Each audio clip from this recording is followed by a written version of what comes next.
What's up, man? We're back.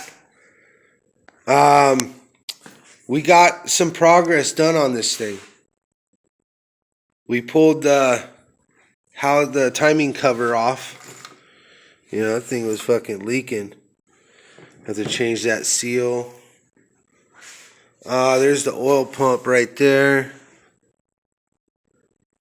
Look at the cam gears, man. Fucking huge. Cradle mount or guide. And then look how far that tensioner's out. Yeah. Yeah, it's coming together though. Filthy down in this gully. But I'm thinking the heads should be off today. It'll probably take like 2 days because I got to go back to work.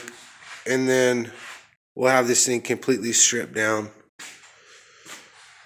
And then that's the timing cover. That is the collection of parts. Harness. What's sick about this, man, I might just be able to powder and polish that shit up a little bit. Make it a nice clean runner before it goes back on the car or on the motor. But alright, man, this is just another little small update of the progress of the Infiniti G35. If you like the content, thumbs up, leave a comment. This thing's gonna be one sick bitch. Alright, man, pieces.